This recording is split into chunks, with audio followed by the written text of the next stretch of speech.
వివాహం ఆలస్యం, నిరుద్యోగం, ఉద్యోగ సమస్యలు, ఆర్థిక సమస్యలు, నరదృష్టి, వ్యాపారాభివృద్ధి కొరకు ఈ ఆలయాన్ని సందర్శించండి. శనీశ్వర దేవాలయం road number 3, Dwarakanagar main road, Munuganur, Hayath Nagar, Hyderabad, Telangana. Phone number 9393584460. Shanishwara అనుగ్రహ ఫల సిద్ధ్యార్థం ఆలయాన్ని సందర్శించి సకల దోషముల నుండి విముక్తి పొందగలరు. Welcome to our channel.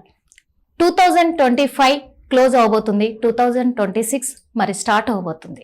మరి 12 రాశుల వాళ్ళకి 2026లో ఎలా ఉండబోతుంది, ఏం జరగబోతుంది, ఇవన్నీ కూడా అడిగి తెలుసుకోవడానికి ఈ రోజు మన ముందున్నారు astro psychologist Naganath garu. Welcome sir.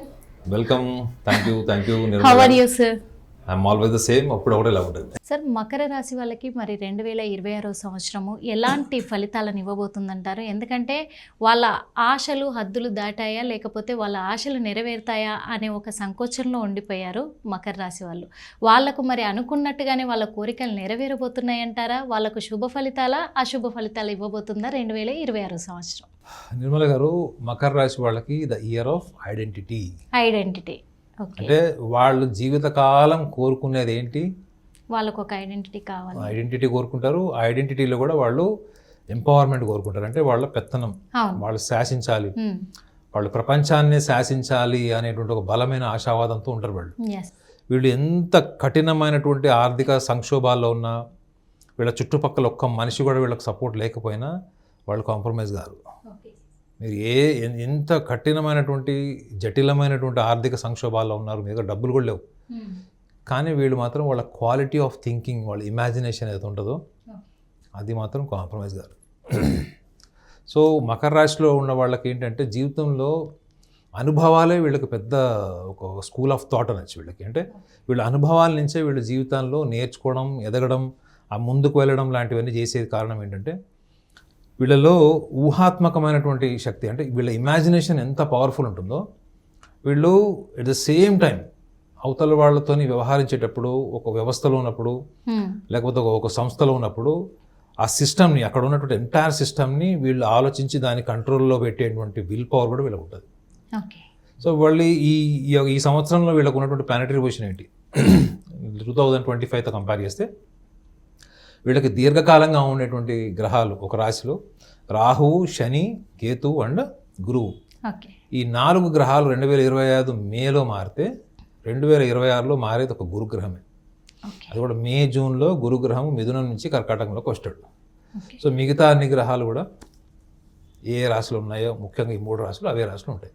So Makar రాశి వాళ్ళకి ధనస్థానం, వాక్స్థానం, వ్యవహార స్థానం అని చెప్పేటువంటిది కుంభరాశి. ఈ కుంభరాశిలో రాహు ఉంటాడు. రాహువు దేనికి అధిపతి అంటే ఒక ఇల్యూజన్ మేడం. ఇల్యూజన్ అంటే ఏంటి? భ్రమ. ఒక రకమైనటువంటి ఒక భ్రమలో ఉంచాడు మనుషుల్ని.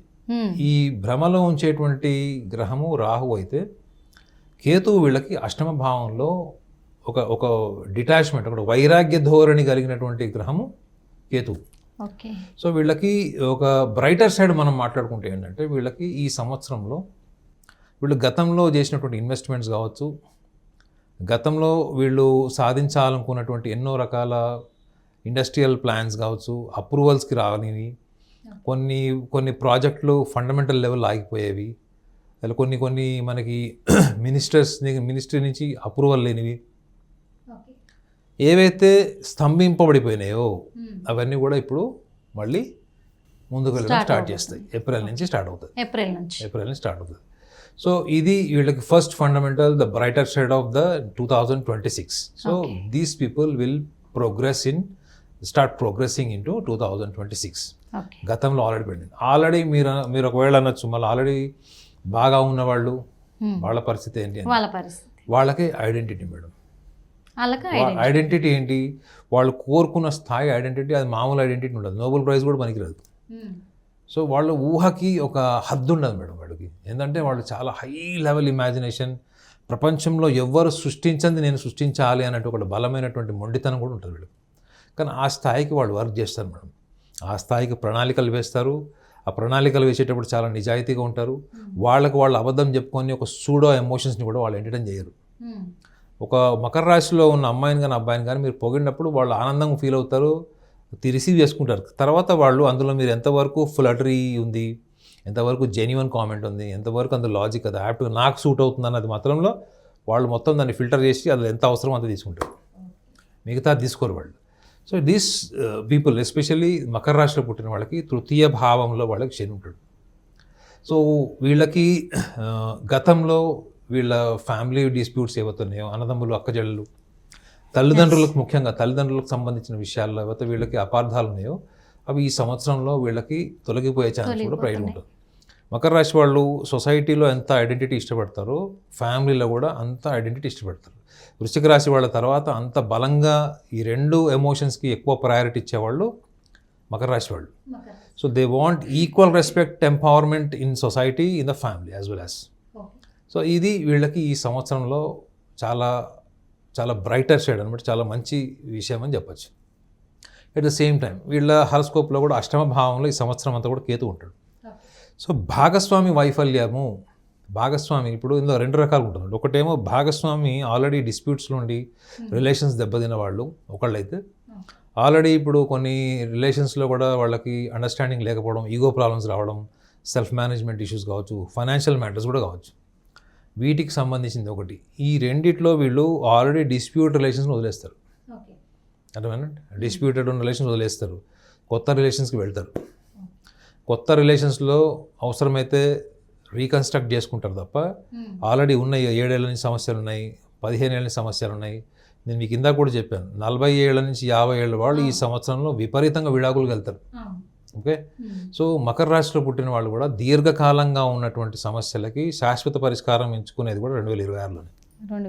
ముఖ్యంగా కుటుంబ అష్టమ భావాలు చూసుకుంటే జీవిత భాగస్వామికి సంబంధించింది కావచ్చు, ఈవెన్ లివ్ ఇన్ రిలేషన్స్లో ఉన్న వాళ్ళు, ఇప్పుడు యంగర్ జనరేషన్స్ లవ్లో ఉన్న వాళ్ళు కూడా చాలా ష్రూడ్ డెసిషన్స్ తీసుకుంటారు మేడం. మకర రాశి వాళ్ళు చాలా సాఫ్ట్ స్పోకన్, ఎప్పుడు స్మైల్ ఉంటుంది మీలాగా, కానీ నిర్ణయం తీసుకునేటప్పుడు కత్తి ఉంటుంది చేతిలో. నాలాగే మీలా కత్తి కనపడలేదు ఇప్పుడు. మాట ఎంత మృదువుగా ఉంటుందో, ఎంత స్వచ్ఛంగా ఉంటుందో, చేతలు అంత వైలెంట్గా ఉంటాయి. అంటే నిర్ణయం తీసుకుంటే అంత నిర్దాక్షిణ్యంగా ఉంటారు. సో ఈ సంవత్సరంలో వీళ్ళకి ఇది ఒక రకంగా చెప్పాలంటే ద ఇయర్ ఆఫ్ డెసిషన్స్. అంటే మనం కన్యా రాశి గురించి మాట్లాడుకున్నాం, the year of brighter decisions అని. నెక్స్ట్ మకర రాశి వాళ్ళు కూడా ఈ సంవత్సరంలో బలమైన నిర్ణయాలు తీసుకుంటారు మేడం, చాలా బలమైనవి, కఠినమైనవి, వాటిని ఫేస్ చేస్తారు, వాటికి ప్రిపేర్ అయ్యి చేస్తారు. సో వీళ్ళకి కొంచెం పిల్లలతో ముఖ్యంగా, అంటే ఆల్రెడీ పిల్లల నుండి భాగస్వామితో సమస్యలు ఉన్న వాళ్ళు ఈసారి కొంచెం భావోద్వేగాల పరంగా వీళ్ళు బాగా కుంగిపోయే ఛాన్స్ ఉంటుంది. అంటే పిల్లల నుండి కూడా డైవర్స్ తీసుకుంటారు మేడం. సో ఈ బాండేజ్, ఎమోషనల్ బాండేజ్ ఉంటుందో అది వీళ్ళని బాగా డిస్టర్బ్ చేస్తుంది, ముఖ్యంగా మగవాళ్ళని, పురుషుడిని. So at the same time వీళ్ళకి ధనస్థానంలో కూడా వీళ్ళకి రాహు ఉన్నాడు. నేను ఇందాక కూడా చెప్పాడు, రాహు కనుక ఏ హౌస్లో ఉంటాడో అది ఇల్యూజన్ కింద మారుతుంది. మనకు అన్నీ అయిపోతున్నట్టు, మన కళ్ళ ముందర ఉన్నట్టు ఒక భ్రమని క్రియేట్ చేసేవాడు రాహు. రాహు ఏంటి మేడం, ఛాయాగ్రహం. మీకు గ్రహం ఉంటుంది కానీ గ్రహం కనపడదు. రాహుకేతువులు ఛాయాగ్రహాలు. సో దాన్ని మనం ఎలా అర్థం చేసుకోవాలంటే, మనం ముఖ్యంగా చాలా పెద్ద పెద్ద ఇన్వెస్ట్మెంట్స్, 100 కోట్ల ఇన్వెస్ట్మెంట్లు లేదా మన స్థాయికి మించినటువంటి ఇన్వెస్ట్మెంట్స్ ఏమైనా చేస్తే మాత్రం ఖచ్చితంగా మకర రాశి వాళ్ళకి ఒక అనుభవపూర్వకమైనటువంటి చేదు జ్ఞాపకం కింద మిగులుతుంది. ఇది వీళ్ళు చేసేటువంటిది కూడా మోస్ట్లీ నాకు తెలిసి వీళ్ళు సెకండ్ హాఫ్లో ఇట్లాంటి పని చేస్తారు. ఎందుకంటే మకర రాశి వాళ్ళు ఫెయిల్ అయిపోతే అయిపోయాం, ఏముంది నేర్చుకున్నాం కదా లెసన్ అనుకునేటువంటి డిఫెన్సివ్ మెకానిజం ఉంటుంది తప్ప, అయ్యో మనం ఫెయిల్ అయ్యాం అనవసరం ఇంకోసారి చేయొద్దు అని అనుకోరు. ఒక ఎక్స్పెరిమెంట్ని రకరకాలుగా మాడిఫై చేసి చేస్తారు తప్ప ఎక్స్పెరిమెంట్ చేయడం మాత్రం మానరు. సో వీళ్ళకి ఎప్పుడు కూడా మనీ మొబిలైజేషన్, డబ్బు 100 రూపాయలని 1000 ఎట్లా చేయాలి, 1000 రూపాయలు 1,00,000 రూపాయలు ఎట్లా చేయాలన్నటువంటి బ్రెయిన్ ఎప్పుడు బ్యాక్ ఆఫ్ ద మైండ్ తిరుగుతుంటుంది. కానీ సెకండ్ హాఫ్లో మాత్రం ఇవన్నిటికి కొద్దిగా చెక్ పెట్టి, సెకండ్ హాఫ్లో అసలు వాళ్ళు అసలు రిస్క్ తీసుకోవడం, అడ్వెంచరస్గా వెళ్ళడం అనేది మంచిది కరెక్ట్ కాదు. ఎంప్లాయీస్కి చాలామంది డిస్సాటిస్ఫాక్షన్, ప్రమోషన్ లేదు, లేకపోతే ఉన్న జాబ్ సాటిస్ఫాక్షన్ లేదు అనుకునే వాళ్ళకు కూడా ఒక సూచన ఏంటంటే, వీళ్ళు కొంత వాళ్ళకు నచ్చిన లైక్ మైండెడ్ సొసైటీ ఎన్విరాన్మెంట్లోనే పనిచేస్తారు మేడం. బాస్ బాగున్నాడు అనుకోండి, వీళ్ళు అక్కడే ఉంటారు. కంపెనీ బాగుంది, బాస్ బాగలేడు అనుకోండి, వదిలేస్తారు. మాట పట్టింపు, అవమానాలు, గిల్ట్, ఇవన్నీ వీళ్ళు ఫేస్ చేయలేరు. దాని బదులు ఖాళీగా ఇంట్లో కూర్చొని లైఫ్ పార్ట్నర్ సంపాదించే డబ్బులతో కొంతకాలం గడిపి మళ్ళీ ఉద్యోగం చేస్తారు. సో వీళ్ళు ఎప్పుడు కూడా ఉద్యోగం కంటే ఒక వ్యాపారము లేదా ఏదో ఒక ఆల్టర్నేటివ్ సోర్స్ ఆఫ్ ఇన్కమ్ వెతుక్కునేటువంటి రాశిలో వీళ్ళు ఉంటారు మేడం. వీళ్ళకి అసలు ఉద్యోగం చేసి బాసిజం తీసుకొని ఎస్ బాస్ అనడం అన్నది వీళ్ళ అహంకారానికి విరుద్ధం.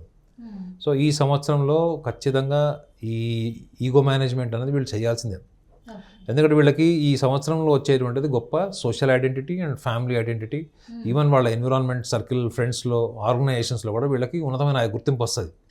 But at the same time equally they have to face ego issues with the team, associations, ముఖ్యంగా సంస్థల్లో ఉద్యోగాలు చేసేవాళ్ళు. వీళ్ళకి ఈ సమస్యలు ఉంటాయి ఖచ్చితంగా ఉంటాయి. వీళ్ళకు మీరు ఇచ్చే సూచన? వీళ్ళు సూచనని దృష్టిలో పెట్టుకుంటారు, పూర్తిగా పాటిస్తారని నేను అనుకోను. బట్ వీళ్ళకి నా సూచన ఏంటంటే, వీళ్ళకి కనిపించని నర్వస్నెస్ వల్ల, భయం వల్ల వీళ్ళు రిస్క్ తీసుకోరు ఎక్కువ. వీళ్ళు ఎక్కువగా భద్రత, ప్రొటెక్షన్ కోరుకుంటారు madam. They always want protection, security. So పూర్తిగా సెక్యూర్డ్ ఉన్నారా లేదా అన్న విషయాన్ని వీళ్ళు గమనించకుండా వీళ్ళు నెక్స్ట్ పాచిక వెయ్యరు. సో కాబట్టి ఈ నర్వస్నెస్ వల్ల, రెండోది సెల్ఫ్ మేనేజ్మెంట్ ఇష్యూస్ వల్ల చాలామంది ఉద్యోగస్తులు ఈ సంవత్సరం వ్యాపారంలోకి వస్తారు. సో ఈ మానసిక కారణాల వల్ల మీరు వ్యాపారంలోకి రాకండి. ఇప్పుడు జాబ్ చేస్తున్నారు అనుకోండి madam, hook are crook, you have to achieve the top. మీరు అక్కడ అచీవ్ చేసి అక్కడ నిలబడ్డారంటే అర్థం ఏంటి? అన్ని రకాల పరిస్థితుల్ని మీరు అడాప్ట్ చేసుకొని ఎదుర్కొంటున్నారు, ప్లస్ ఇంకోటి ఎదుగుతున్నారు. మీరు ఇక్కడ ఎదగని వాళ్ళు రేపు పొద్దున బిజినెస్లో కూడా మీకు అక్కడ స్వేచ్ఛ, బాసిజం తప్ప మిగతా కూడా పరిస్థితులు రేపు పొద్దున యాంటీ ఎన్విరాన్మెంట్ వస్తుంది. అక్కడ కూడా టీం మీకు అగేన్స్ట్ ఉంటుంది. కేవలం పెత్తనం మనదని చెప్పేసి మనం అక్కడ ప్రోగ్రెస్ ఇస్తామనుకుంటాం, అంతే కదా మేడం? మీరు ఉద్యోగస్తులుగా ఎన్ని సమస్యలు, సెల్ఫ్ మేనేజ్మెంట్ ప్రాబ్లమ్స్ ఉన్నాయి, బాస్తో ఇష్యూస్ ఉన్నాయి మనకు, మీ కింద స్థాయి వాళ్ళు కూడా రేపొద్దున మీరు మీ బాస్తో సఫర్ అయితే వాళ్ళు కూడా సఫర్ అవుతారు. వాళ్ళ అప్లికేషన్స్ వాళ్ళకు ఉంటాయి. సో కాబట్టి ఉద్యోగం చేసే వాళ్ళకి నా మెయిన్ సూచన ఏంటంటే, ఉద్యోగం చేసేవాళ్ళు they must learn to adapt, excel irrespective of what people says. ఎందుకంటే వీళ్ళకు ఉన్నంత ప్రణాళిక, planning, discipline, a shrewd decision, administration decisions ఉంటాయి చూడండి, అది ఎవ్వడికి ఉండవు, ఏ రాశి వాళ్ళకు ఉండవు. ఇది మీ స్ట్రెంగ్త్ అయినప్పుడు మీరు మీ ప్రణాళికని ఇంకా ఎక్స్పాండ్ చేయండి, మీ వ్యూహాన్ని ఎక్స్పాండ్ చేయండి, మీరు తీసుకునే నిర్ణయాలు డిప్లొమాటిక్గా ఎక్కడెక్కడ స్ట్రూడ్గా ఉంచండి. సో ఆటోమేటిక్గా మీరు ఉన్న చోట ఎక్సెల్ అవ్వడమే కాకుండా మీకు ఇంకా కొత్త స్కిల్స్ డెవలప్ అవుతాయి. సో ఇలా మీరు డెవలప్ అయితే మీరు రేపొద్దున ఎంప్లాయీగా సక్సెస్ అయినా, వ్యాపారంలోకి వచ్చినా, లేకపోతే ఈవెన్ సోషల్ రిలేషన్స్లోకి వచ్చినా కానీ మీరు కోరుకునే ఎంపవర్మెంట్ అన్నది మీ ఇంటెలిజెన్స్ ద్వారా ఎస్టాబ్లిష్ చేసుకోండి తప్ప మీరు సైకలాజికల్గా ఒక గేమ్ ప్లానింగ్ లాగా చేసి ఎదుటి వాళ్ళ మీద అధికారం సంపాదించడం, ఎదుటి వాళ్ళని నా కంట్రోల్లో ఉంచుకోవాలనుకున్నది మాత్రం వీళ్ళకి ఎప్పటికైనా హార్మ్ఫుల్ అది. So year of 2026 is wonderful year for identity. So if you want a better identity, if you want a progressive identity, you have to enhance this personality. Unless and until if you don't enhance this personality, you may get a identity, but that identity will not give you contentment. So year of 2026 is identity for Makar Rashi people. Ee chinna tip follow andi, 2026 will be a wonderful year.